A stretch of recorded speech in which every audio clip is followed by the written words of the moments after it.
So I thought in this video today I'd have a discussion about Naval Strike because I think it's going to be one of the most pivotal DLCs for Battlefield 4. We're pretty much bang in the middle of the DLC schedule right now, and this could go one way or another, and I think there's a lot to think about with this DLC.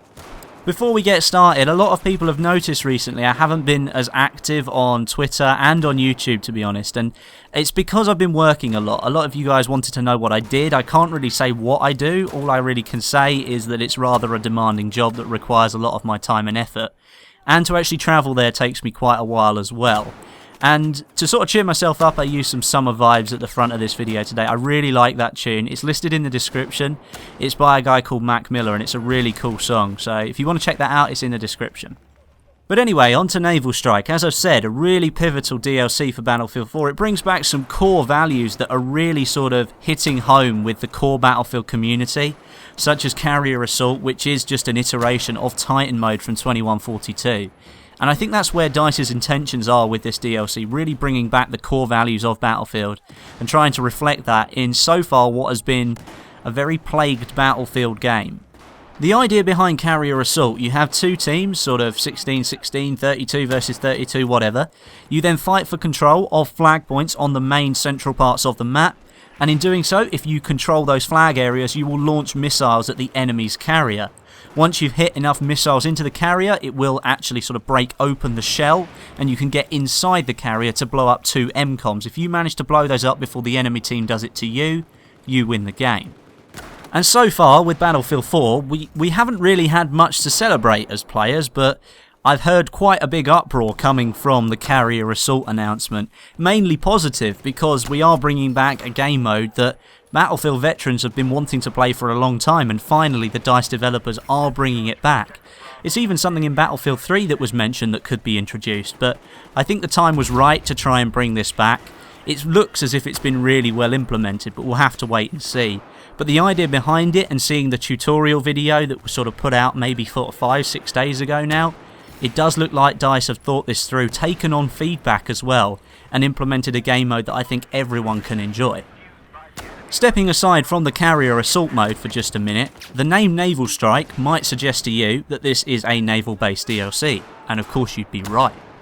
The fact that this is focused on naval combat could be a good thing and could also be a bad thing. I said this in my last video, that it could potentially split the player base right in half, where people that only like naval maps will end up playing Naval Strike, and then all the other players might feel that they've wasted their money on a DLC that they're not really going to play.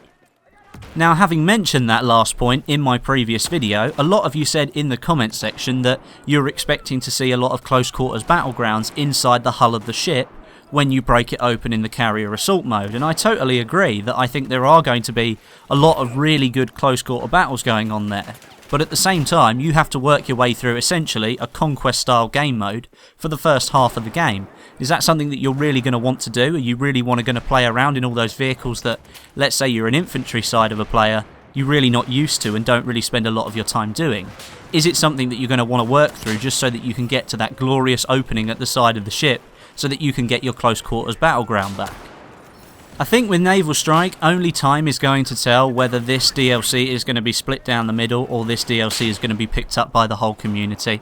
And whichever way it goes, I think I'll be fairly comfortable with it.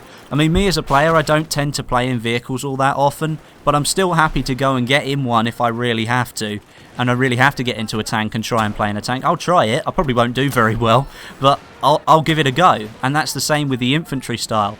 If it means in Carrier Assault mode that I have to go around in a vehicle for the first half of the game so I can get to the infantry only part at the end, I'm willing to do that. And I think a lot of the community as well will be running along the same lines. And one last thing I will mention is the balance tweaks that are going to be coming along with the Naval Strike DLC. I think that is going to play a massively pivotal role in how the Naval Strike DLC actually plays out, because they are going to be some of the first maps that we're going to see these balance tweaks available on. Of course they're available now for most of the platforms anyway, but these are the new maps that we're going to get to play with these new tweaks on, and I think that will heavily influence how people actually play the DLC. Of course, we know there's going to be a lot of tweaks to the mobile AA. A lot of the grenades have seen tweaks as well. Some of those key points in the game that really frustrated gamers have now been changed, so that could change people's playstyle. It could change people's opinion. So with that all being said, I want to know your guys' opinion. What do you think of Naval Strike? What do you think about what's coming up? I know we haven't seen any of the maps yet, but we know a hell of a lot about the DLC. And what are your thoughts and opinions on what we've heard so far? Is it something you're looking forward to, or something that you're going to steer clear of? Let me know in the comments down below. Just before I wrap up today's video, I've just got a couple of other things I'd like to say. First of all, thank you for 40,000 subscribers. It's been an amazing journey so far, and I wouldn't be where I am now without you guys.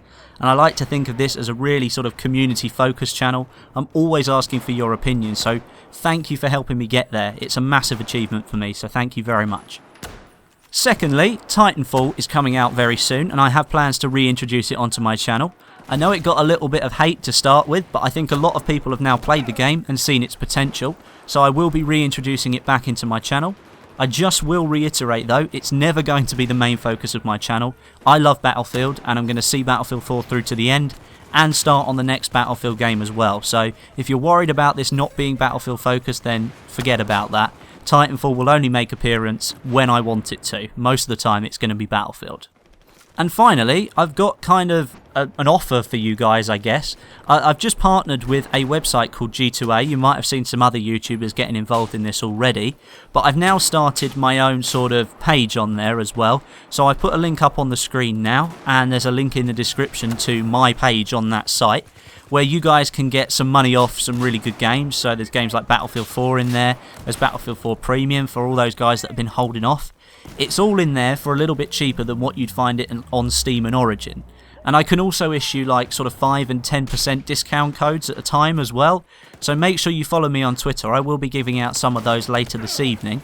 But the idea behind G2A is basically if you guys buy a game, I get a little bit of commission from that, which I can then sort of put back into the channel. I have an idea at the moment that I want to start my own server that people can use, because I've got a platoon, so you guys may as well have a server to play on, and one that I can play on as well. So I thought that would be a really good idea if that's something you guys would be interested in. If you guys buy games from the site, that'll give me enough commission to start running a server. So it's kind of everybody wins, so to speak. So if you do want to purchase a game, there's a link in the description. There's plenty on the site, and it's not just PC only. There's some stuff on there for console as well. But anyway, that's the end of the video today, guys, so thank you for watching. If you did enjoy it, please do hit the like button, and make sure you leave all your comments down below, as I said before. But until next time, my name is Westy, and I'll catch you guys in the next video.